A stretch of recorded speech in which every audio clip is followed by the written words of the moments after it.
Greetings. My name is Ken Kimmery. I'm the Program Director for Jazz at the National Museum of American History. If you'd like to know more about this program, you can go to www.smithsonianjazz.org. Today, I'll be talking with two percussionists who use jazz as a lens to explore the world's rhythms and their own cultural heritage. Joining us today is John Santos, a percussionist, scholar, educator based in Oakland, California. He is the founder of the influential Machete Ensemble and has played a key role in positioning the San Francisco Bay Area as a hub for Latin jazz. He has performed with Eddie Palmieri, Tito Puente, Max Roach, and Dizzy Gillespie, to name a few. His new album, Art of the Descarga, out now on Smithsonian Folkways, Santos and his group harness the energy and spirit of those sessions for rollicking interpretations of rumbas, bombas, mambos, and other traditional Afro-Caribbean rhythms arranged for jazz ensemble. Each piece showcases Santos' expert command of dizzying syncopation and his skill as an arranger, each instrument adding to its dynamic rhythmic interplay. Welcome, John. Thank you, Ken. What an honor to be here with you. Thank you. And rounding out this conversation, we have Sonny Jain, a Brooklyn-based band leader, composer, dole player, and drummer. He is the founder of the acclaimed global party ensemble Red Barat and has performed with Nora Jones, Peter Gabriel, Vijay Eiler, Hymns Das Races, and more. His latest album, Wild Wild East, is the first release on Smithsonian Folkways Asian Pacific American series, and was praised by NPR, The Quietest and Modern Drummer, and was recently named one of the best recordings of 2020 so far by Pop Matters. The album recasts the immigrant as the modern-day cowboy and cowgirl, bold and daring, a pioneer. Welcome, Sonny. Hey, Ken. Hey, John. Lovely to have you. Pleasure to be here. For those of you that are joining us today, please post any of your questions you might have in the comment section, and we will do our best to answer them at the end of this program.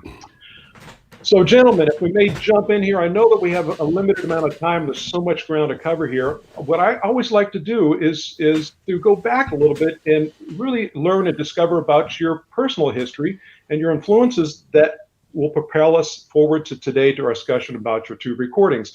So, John, if you might just start off and tell us a little bit about your family history, those influences, your approaches to music and drumming, and how migration and immigration have played a role. Okay, yeah. Of course, that's a dissertation unto itself, but the short version is that, of course, it's an immigrant experience. My father's father came from Cape Verde Islands off the coast of Senegal, and he came here in 1921. So my dad was born here, and he was a musician, my grandfather. So I remember very distinctly throughout the 60s, when I was a very little boy, I was born in 1955, and throughout the 60s, I would hang out in my grandfather's kitchen because his partners were all musicians and they would play the most beautiful Cape Verdean music. I wish I could play with them now because I couldn't then.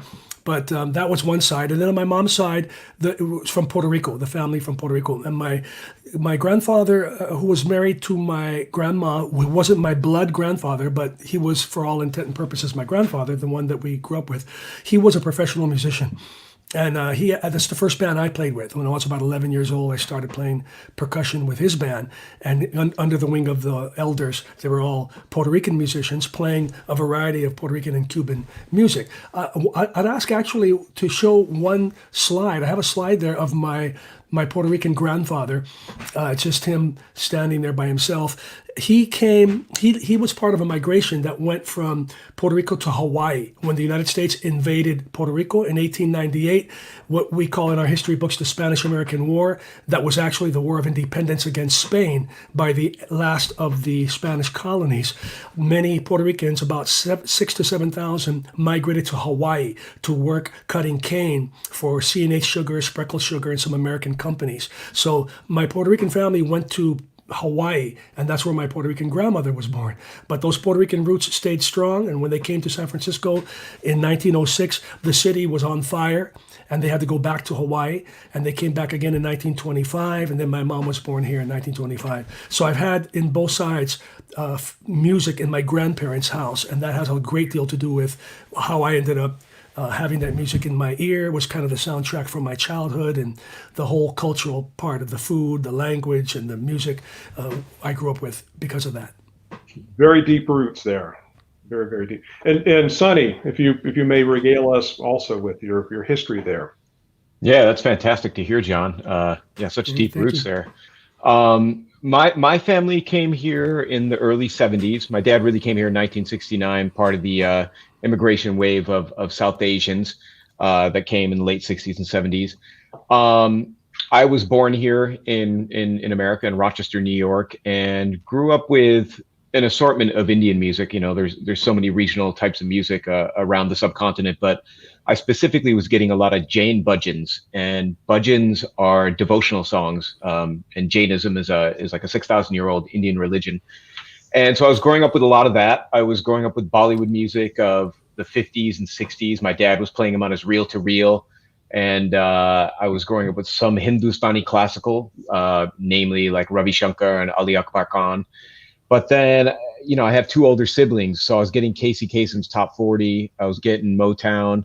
I was getting all that stuff from them. And an amalgamation of stuff started happening. Really fell in love with like prog rock. Specifically like Rush and old Genesis and Yes. And when I went to study drums at a young age, my teacher happened to be a bebop jazz drummer named Rich Thompson up in Rochester, New York, and he turned me on to jazz. And from 10 years old onwards, that was it. Fantastic. Say, John, you didn't in your comments there. I might have missed how drums found your way into your life. I hear about the family tradition and the migration, but I didn't hear where the drums, that DNA or that moment really affected you. That was the direction you're going to go musically. Well, that I think that the drums tend to call you, more than you call the drums. They catch your attention, and for the music that I heard in my Cape Verdean grandfather's house, they didn't have any percussion, no drums, but it's very beautiful rhythmic kind of music that they played. But the Puerto Rican side, they used a lot of percussion, and ironically, they were using all Afro-Cuban percussion. They were using timbales, congas, and bongos, and then of course the smaller instruments, maracas, güiro, clave, mainly associated with Cuban music. The Puerto Rican rhythms that we would play, bomba en plena in particular, and música jíbara, we would play with those Cuban instruments. So we didn't use panderetas for the plena or barriles for the bomba.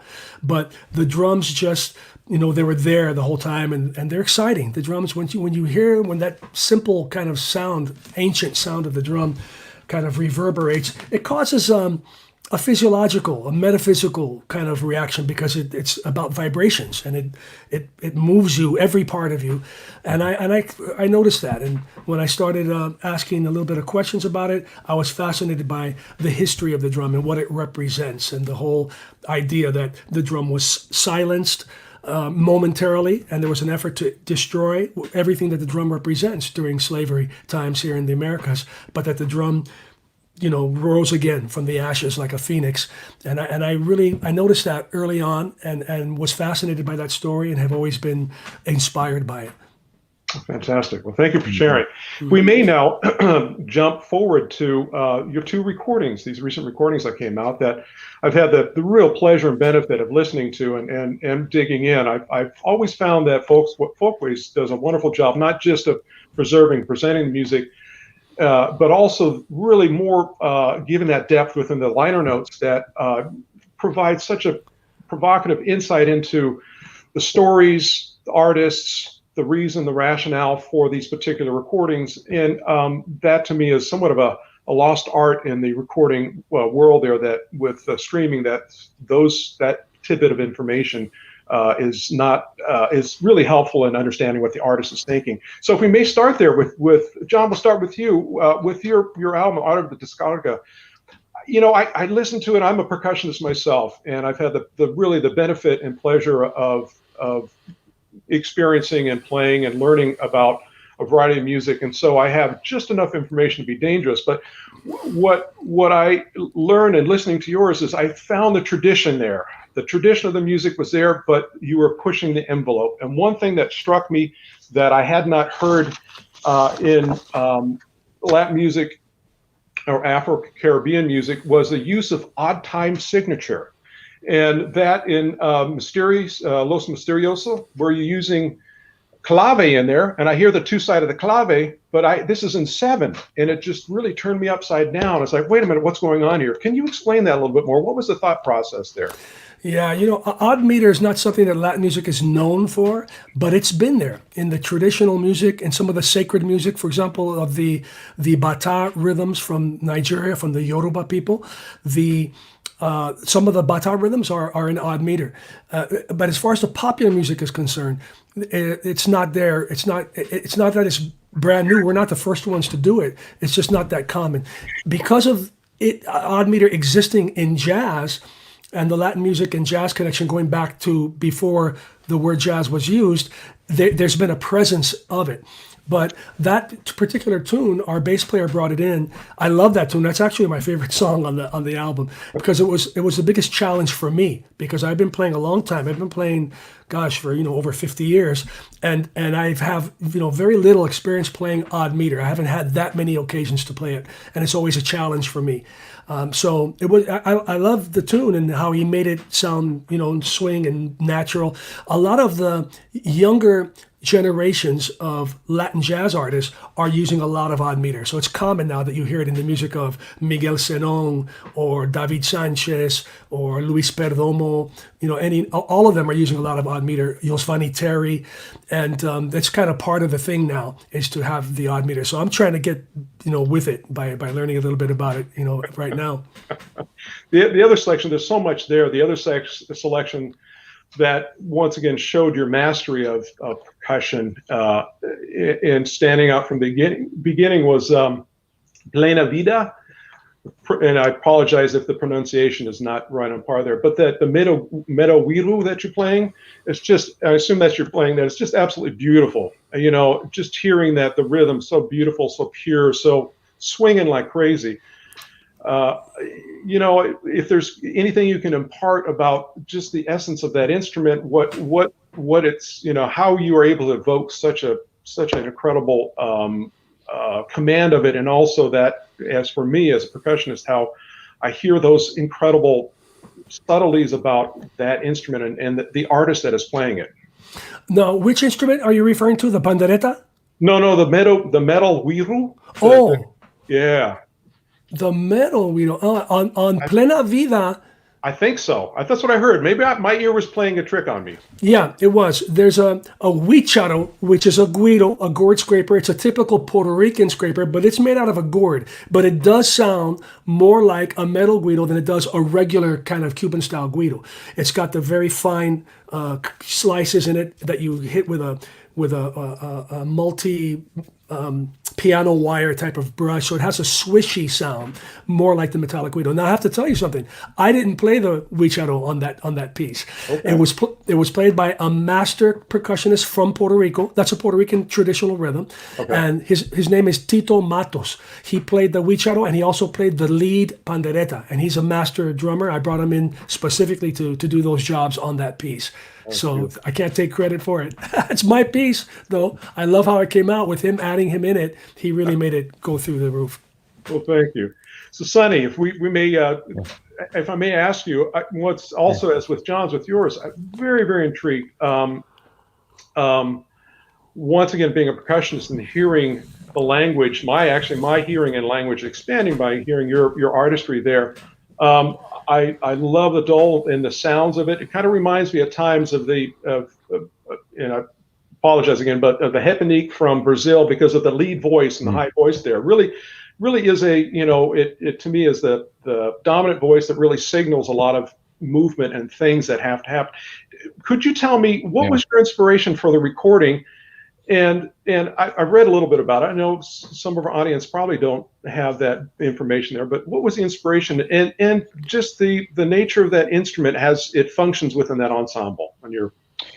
Yeah, it really started from these two archetypes of like American identity of cowboys and immigrants. And as I was delving into this idea of cowboys, this free roamer and looking for a new frontier and freedom and whatnot, it really just seemed analogous with immigrants and migrants, as we know, in the culture and the history of this country.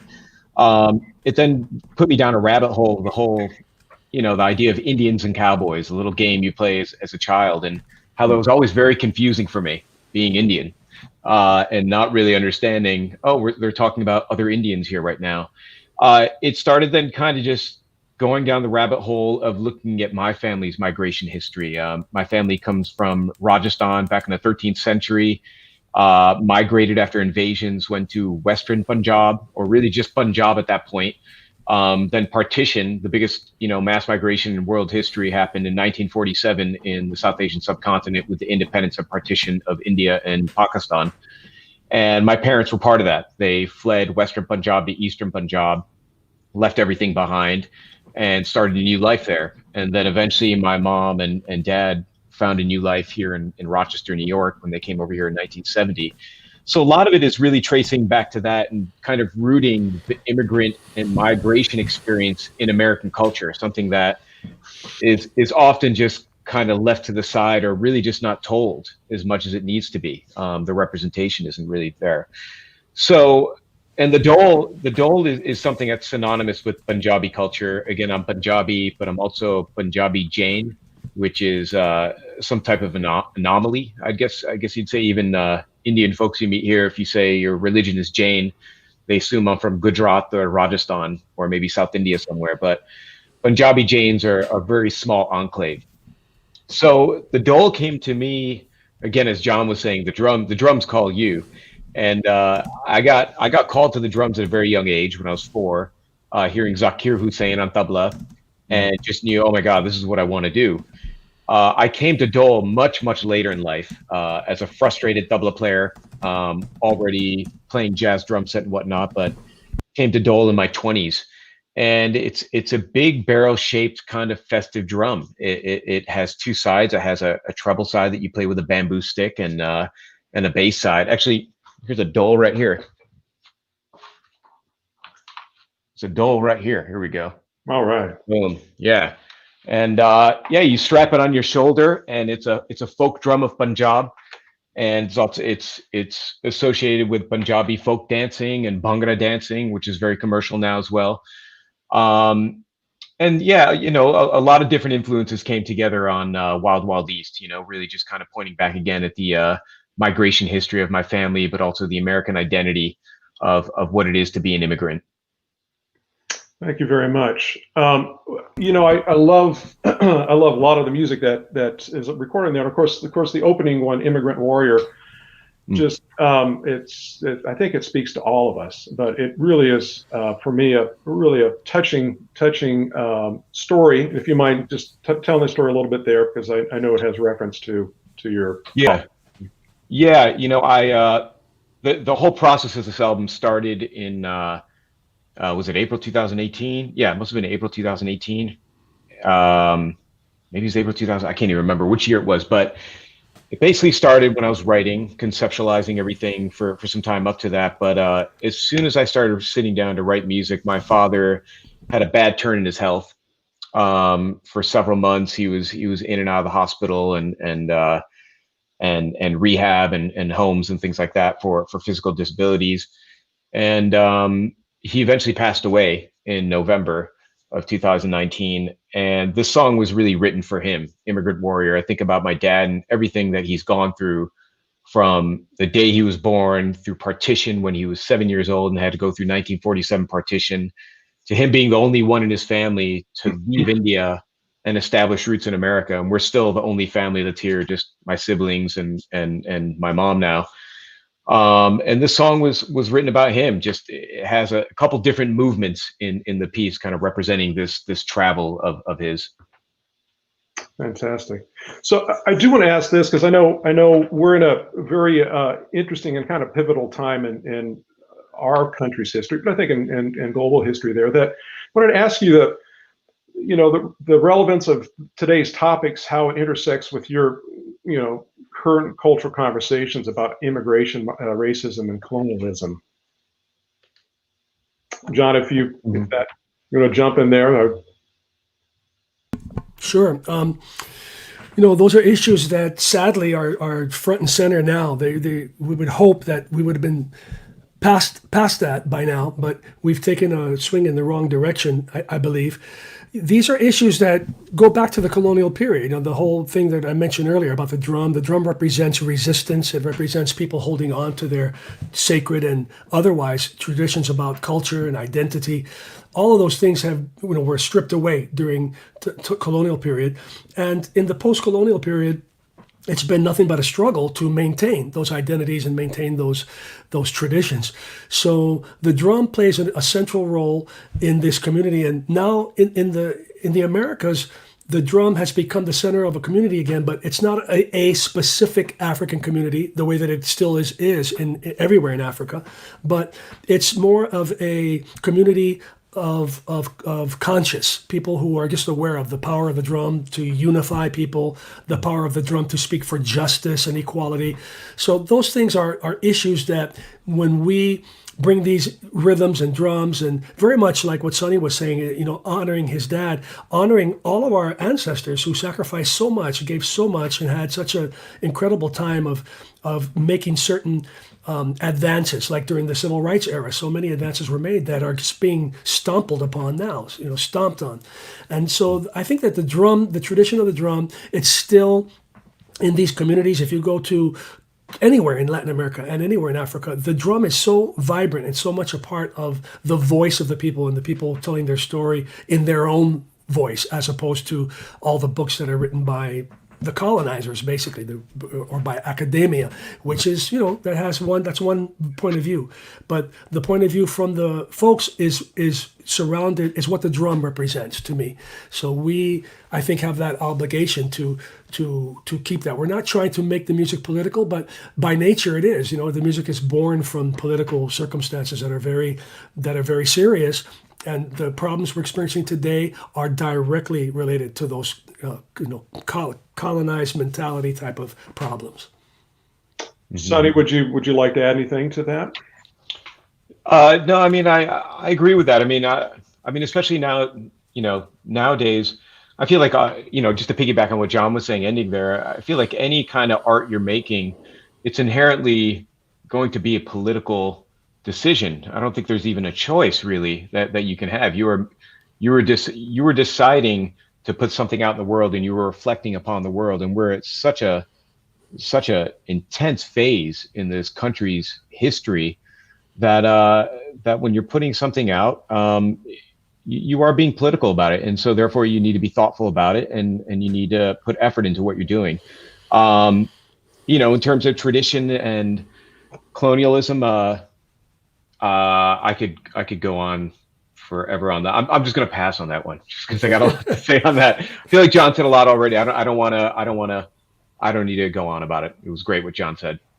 Well, as we had, as I stated up front there, this is our time is kind of winding down pretty quickly here. But I do want to jump over some of the questions that have been asked, and I'll start with the one with you, Sonny, who's asked, as a kid, how hard was it to get Asian music in Rochester, New York? So Asia, obviously, yeah, we're talking about a continent with several different types of music all over the place. In terms of what I can speak from my experience, what perhaps I was searching out was like South Asian music, music from Pakistan, music from India, Bangladesh, from that subcontinent. I was finding a lot of it, but I think that's partly because of my parents and the community we were involved in. I think all those folks were new wave immigrants coming in the 60s and 70s. And so they were bringing a lot of their music and a lot of their culture with them. So it was around in the household, to families that we were visiting and whatnot. In terms of record stores, I don't think there was probably any that I'm aware of. In terms of folks playing music, I wasn't aware of really any. I mean, funny enough, I didn't find out about another jazz pianist, Vijay Iyer, until I was 21. And we happened to meet each other and whatnot, and came to find out that we were both from the same hometown. I remember calling up my parents the next day. I'm like, "Hey, do you guys know this guy Vijay Iyer?" And like, he says he lives in Fairport, New York, and like back in Rochester. And they're like, "Oh yeah, we know them. We know their parents. We grew up with them, or not we grew up with them, but we met each other in Rochester, and we spent many years with them." So it wasn't until I was 21 where I really came across other South Asian, jazz musicians, I should say. I was in a particular kind of path. When I was 16, I heard of Trilok Gurtu, but otherwise before that, yeah, I wasn't hearing too much of anything except the traditional sounds that my parents were giving me. Okay, thank you. And for you, John, our good friend Dan Sheehy asks, John, do you feel like Cape Verdean sounds or feelings made it into your own music? I feel that they did, but not in an overt way. It was more like because I just was sensitized to the beauty of that music. Because in the mid '60s, I had older brothers and cousins, and so we also were exposed to all the incredible music here in San Francisco, all the rock and blues and the Beatles and the Stones and everything. And most of that music was kind of aggressive and very high energy. But the Cape Verdean music had this real softness, real beauty, a real soul, a deep soul thing that it sensitized me to that. I really appreciated the beauty of it, even though I couldn't understand what they were singing about. They were singing in Creole, Portuguese, Cape Verdean way that they speak. I didn't understand it, but I recognized the beauty in it. And I was too young at that time. I started playing clarinet around that time, but I was nowhere near level to play with them. And then later on, when my grandfather's health took ill, and that tradition came to an end. So now I would know what to do. I could go and bring some Brazilian percussion and jam with them, but I wouldn't have been able to do it back then. So even though I don't really have any experience playing Cape Verdean music, I've listened a lot. And I feel that the beauty of it somehow, it is in me. I recognize it, and I think it comes out sometimes in some of the pieces I've written. I've written a lot of mood type of slower pieces, and I think it's in there. Oh, fantastic. Thank you. Another question here to both of you. Who are your percussion idols? Well, that's a loaded question. Go ahead, Sonny. John Santos and Ken Kimmery. I said earlier the first person I hear that really caught my attention, and I literally remember this was Zakir Hussain. I was 4 years old, and tabla player, great tabla player, tabla master, and a master percussionist. Actually, we played at SF Jazz for his gala. I don't know. I think you might have been there, John, in 2017. I was there. Yeah. Yes. But so he's number one on my list. And then I was mentioning prog rock. I fell in love with Neil Peart at a very young age. But then again, at 10 and 11, I started getting turned on to all the jazz masters, Philly Joe Jones, Max Roach, Art Blakey, Elvin Jones, Tony Williams, Roy Haynes. Like, list can just go on. Like, those are my influences, my deep influences. Yeah. Wow. For me, the same. I could sit here and just reel off dozens and dozens because it's such a deep field. But at first, we those of us playing Latin jazz owe a great debt to a couple of gentlemen. Actually, I would ask at this point that you bring up the other two slides, if it's possible to bring them both up at the same time. I don't know, or one after the other, because they have photos of a couple of my idols, a couple of very important folks in this tradition. This photo is of the great Cachao, the bass player on the left, and his incredible band that he had in the mid-50s. That conga drummer totally changed the technique of playing conga, and the way that it's played now, the modern technique of playing conga drums, he's like the pivotal point from the old school to the new school. His name was Tata Wines. The guido player, Gustavo Tamayo. The bongo player, one of the greatest in the history of Cuba, was Rogelio Iglesias, who went by the name Yeyito, and the timbale player Guillermo Barreto. That's the greatest rhythm section in Havana at that time in the mid-50s. And the recordings that they made, especially this recording was called Descargas in Miniature. And the Descarga is something that Cachao, the bass player, was one of the pioneers and creators and innovators in that style. The other photo is of Dizzy Gillespie with James Moody and Chano Pozo. And that was 1947. Chano Pozo joined Dizzy Gillespie's bebop big band in 47, and a year and a half later he was killed in a bar. But in that year and a half they traveled in Europe, they traveled across the States, they made a lot of recordings, and they became very influential. And after that, many bebop groups started incorporating Puerto Rican and Cuban drummers into their bands. I had the great honor also of having played with Dizzy and with James Moody. I had the great opportunity to play with both of those gentlemen. So those drummers who came in and started off the whole Cuban percussion in jazz, we owe them all a great debt. Mongo Santamaria, Armando Peraza, Francisco Aguabella, Patato, Julito Collazo, Candido Camero, who's going to be 100 years old on his next birthday. Yeah, amen. Mm-hmm. I may add to this that the jazz program has an oral history component, and we've done live oral histories with Mongo, with Cachao, with Candido too. Candido, with many of these artists there, and it's just it's an honor, and it really is quite a resource for everybody to have access to. So I encourage you to look it up there. Mm-hmm. I have one more question for you both here. It says, do you think Spotify and other music services help or hurt music like yours? Go ahead, Sonny.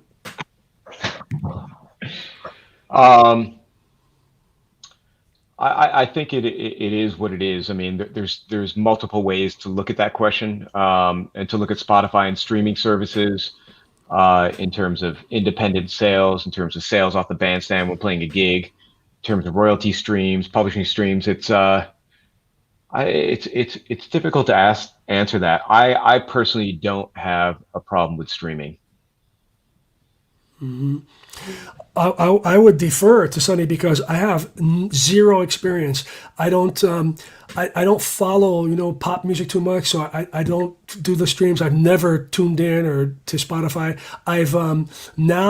I've just started to get introduced to it because of this project, because the publicity team at the Smithsonian is connected with Spotify, and they hooked me up. So now for the first time, I went to the website, but I'm just new to it. I've heard a lot of negative comments, how it puts the music out there, but if you're not playing commercial music, quote unquote, that it may, it doesn't translate to sales so readily as it might in other fields. But I don't know enough about it to comment, further than that. Okay, I do have one last question here. I saw one more. It's to both of you. Does the percussionist have a particular responsibility in growing the ensemble's familiarity with alternative time signatures? Mm-hmm. I think we have a responsibility not to impose time signatures.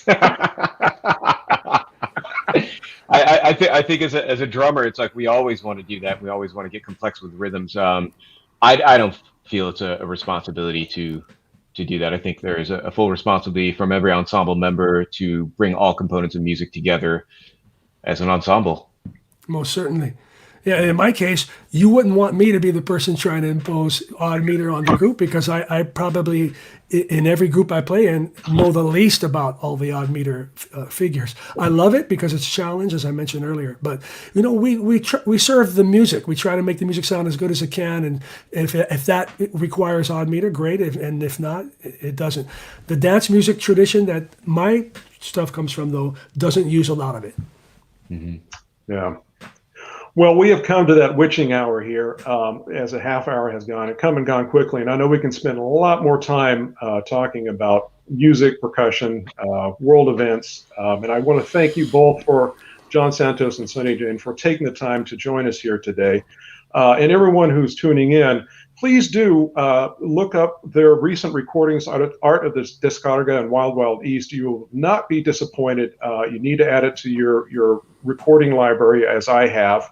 And also want to thank Folkways for hosting this. And you can go to folkways.si.edu to get more information about the recordings and the liner notes, which I highly recommend that you spend time reading and learning about. Feel free to following. Let me see here. I'm sorry here. If you'd like to know more about Folkways, you can definitely go to their Facebook, Twitter, Instagram, or YouTube. There will also be 2 clips that will follow from John and Sonny after this interview. And once again, it's been such an honor and a pleasure to spend the short amount of time with you. And I do hope that our musical lives come together at sometime soon. And this pandemic that we're facing right now will be a distant past, so we can share that the inspiration and the joy and the love of making music together. Thank you, John, and thank you, Sonny. Are we done? Yeah, I thought we were just warming up. we're really done. I had so much more I wanted to say. I thought it was talk, jam, talk some more. Yeah. Is there, are we truly out of time? Is there a time to expound on anything for a minute or two? Well, we can. Yes, please, if you'd like to. They gave me a half-hour time limit there, but they also said, hey, let's go for it. So if Sonny's not opposed to it, I wouldn't mind forging ahead a little bit, because I had a couple points I wanted to bring up. Absolutely. Yeah. So one is there's a connection, between Indian music and Cuban music that most people are not aware of. And it was exposed by this great anthropologist / ethnomusicologist who was really the very, very important figure in that field. His name was Fernando Ortiz. And he's the gentleman who, in 1940, he came up with the term transculturation. He's very important also because he had gone to Spain to study. He was a white Cuban who went to Spain to study law. And when he came back to Cuba in the first decade of the 1900s, his first job was prosecuting people accused of witchcraft. And of course, they were all black. When he interviewed them, he realized they were incredible oral historians of these great traditions. He quit his job, he wrote his first book, and he started his career exposing the blackness of Cuban culture, which had never been written before anywhere in Latin America about. All the ethnographers didn't know anything about the African element and didn't care to know. They didn't think it was of any value. So he changed that. And after him, many ethnographers from all over Latin America started doing the same thing. So he exposed that the sacred bata drums of the Yoruba actually have Indian roots. And he showed it by the way the drums are tuned and the way that the skins are mounted with a double skin and the fadela, this substance that they put on top, like on the tablas. And that the tabla comes from the merdingum, or one of those drums that's like a double-headed drum. Yeah. And he showed all of these connections and made a strong case that it was that part of that migration and that evolution that ended up with the bata drums in Nigeria. It's not something that you hear too often. Wow. No, I've never heard that. That's interesting. Yeah. That's super. And then the second thing I want to say just quickly is just I'm so honored to be affiliated with Smithsonian with my music, because I've had a long association with them, and actually with Folkways, going back before Smithsonian and Folkways joined. The Folkways recordings they made, in the Cuban recordings they put out from 1940, were very important for me in my learning process, starting when I was in high school back around 1970. And over the years, I had the opportunity to do some liner notes for projects of Cuban music for Folkways, and be on the Smithsonian's Latin Jazz Advisory Committee and separate things. And actually, we produced a record that for the Pleneros de la 21 in 2004 that got a Grammy nomination in a category that the Grammys subsequently eliminated disgracefully, that was called traditional world music. We had a nomination in that field for this group from New York playing traditional Puerto Rican music. So I've had this association and respect for Folkways, and for me it means so much to be with Folkways and see how they're not trying to cut every corner to save a dime. Instead, they put out a wonderful package with great liner notes, and I'm just thrilled by that. So I just wanted to express my gratitude for that. Thank you, John. John, I must also mention that our paths did cross a couple of times, but once at the Smithsonian during Jazz Appreciation Month, we had you out as a guest artist in April a few years back there. And it was such an honor, and also for me an incredible education and lesson, and seeing you in action. Thank you. So, any further thoughts that you'd like to share? If not, yes. Okay. I'm really looking forward to Sonny's show tomorrow with SF Jazz. They're going to show, they have a Fridays at 5 thing happening at SF Jazz, and it's a performance that Red Barat did that it's going to be incredible. They're going to show it between the hour of 5 and 6 o'clock tomorrow, Friday, Pacific time, 5 o'clock. So if you go to sfjazz.com, you can find out how to get in there and experience Sonny's incredible group. Thanks for the plug, John. Yeah. But let me ask this one final question here is, so with the challenge of social distancing and live music, how have you both been able to negotiate or navigate this time in your life with still getting your artistry out there, still having those points of connection with your audiences, and furthering your career as an artist? Sonny? Yeah, I know for me, like I was on tour when everything started getting shut down. I was out on the West Coast and came back here on March 15th, was supposed to fly out to London, and then everything got canceled. And I luckily had just finished building my home studio in my basement at that point. So I kind of sat around for a month just waiting to see what was going to happen. Almost kind of also enjoying this break of just being on tour, what felt like nonstop for the last 13 years with Red Barat. We literally were doing 100, 150 shows a year for the last 13 years. So this almost felt like, oh, it was a great vacation. I'm just going to chill out with my wife, with my kids, catch up on some movies and some reading. And then I started realizing that I had to come up with a long game here. So I started a series called the Quartet series, and I basically reached out to 3 other musicians and was doing remote recording, and was developing a music video with other video directors, and ended up over the course of the summertime releasing about 8 or 9 quartets, which were just like really mini songs, like, anywhere from a minute to 2 minutes. But the intention was just creative collaboration. There was no other agenda. There was no like, okay, it needs to be like this, it needs to be like that. I would send different stems of drum set or dole, and I just threw them out there to different artists. And if something resonated with someone, they would send me something back, and then we'd start building it, and then add a 3rd person and a 4th person. Maybe one person would go back and redo their part after listening to the 4th person of what they did. But the idea was quick, creative collaboration, high quality production, and for audio and video, and just kind of throw it out there in the world for social media. Obviously, events were taking place with Black Lives Matter, police brutality, and just climate change. And, obviously you're having the wildfires out on the West Coast, John, but we started then transitioning and trying to raise funds for these quartet series to donate to special organizations. And that became kind of the move, that's what I ended up doing. Just looking back in the summer, I was just in it, and then kind of reflecting back on it, that's what I ended up doing with probably 30 other musicians and 3 other film directors. Where does that material live? Where can we see it? It's just on YouTube right now. Mm-hmm. Through we would throw it up on our Instagram accounts, but basically just lives on social media right now. What It's under just what name is it? you can go to my YouTube account, which I don't know if it's Sunny Jane or Red Barat or Jane Sounds. I don't know which one it is.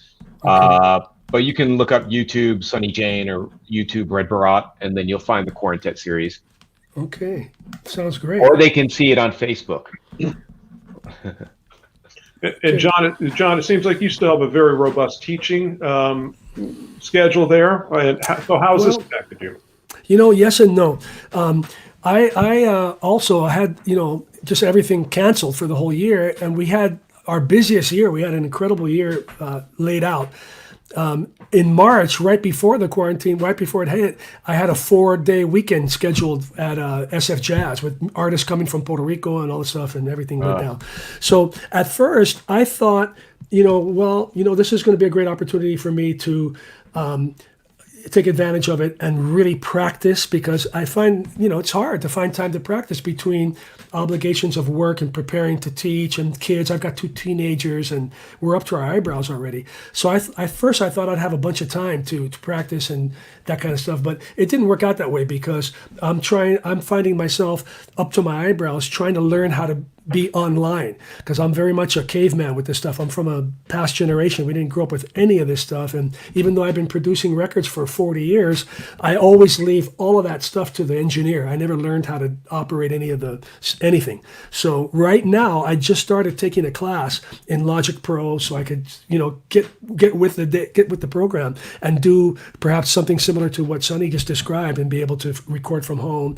I'm trying to learn that. But also I was teaching 4 classes, in the last few semesters, and I'm down to 1 class because the ensemble classes or classes with 20 conga drummers, they're just not conducive to doing online. So the only thing I'm doing online are the lecture type classes. And I'm doing 1 regular class at the Jazz Conservatory in Berkeley, and I'm doing a series, for the Museum of the African Diaspora and for the Healdsburg Jazz Festival, kind of one-shot deals here and there. But I'm up to my eyebrows, because just to prepare for those things, I don't know how to type. I'm very slow. So being online has been like a snail pace for me, and it's gotten my hands full. As far as going out and playing, a lot of people are starting to do it, but I can't play with a mask on. When I'm playing congas, I generally suck a lot of air. And with the mask on, I get dizzy. I try to play with a mask on, and I can't do it. So I've had to just turn all of that down and indefinitely. I don't know when we'll be able to get out there and play without a mask, but I've got to wait until then. Wow. Well, once again, thank you both for sharing so much information about your family, about your life, and about your careers. Once again, I encourage everybody who is listening and participating in this conversation to go out and hear these, not just these recordings, because I think these recordings are fantastic, but you both have such a catalog of incredible recordings. But hopefully this will be that window. And if you don't know John and don't know Sonny, start at this point here and then work your way into their vast catalog of recordings there. I was thinking with John, I go back to your first or third recording with Orchestra Batuchanga. Batuchanga, we made 2. Yeah, and so I'm trying to remember if I have the first one or the second one, but it's, in recorded history, it's the third one. But I go back to that and seeing the band and knowing some of the Rebecca, I know Rebecca and some of the players there. So that's the early 80s. Yeah. I was living in San Diego at the time, and so I had access to nice. You guys in a way. So I really appreciate that. And Sonny, I really, really enjoy and look forward to my further delving into your recorded history and actually, hopefully someday we will find ourselves on a stage playing together, because both of you guys, I'm really excited about the artistry that you bring together there, and hopefully I can share that moment together with you guys. Thank you very much, Ken. Thanks, I've got Ken. one more last thing to add is just for me, I'm in the process of trying to get a new website. I've got an old website and it's not up to date. And so if people are looking for information on what I'm doing, I would suggest at this point to go to my Facebook page for now. until I get this website together, because I've got something coming up that's not on the website this Sunday for the Healdsburg Jazz Festival, and it's a 2-hour lecture on the Puerto Rican connection to jazz, and my special guest will be David Sanchez, and it's going to be really nice, and it's at 5 o'clock on this Sunday. So you could go to either Healdsburg Jazz Festival website or to my Facebook page to find out the information. And thank you once again, Sonny. I hope we could stay in touch. Yeah, thank you, John. Thank you, Ken. Thank you, guys. Thanks to all of you. Such a pleasure. Thanks to all the people who worked too on this, Jonathan, Alyssa, everybody who made this possible. Yes, indeed. Much love. Okay, thank you. Bye-bye now. Ciao.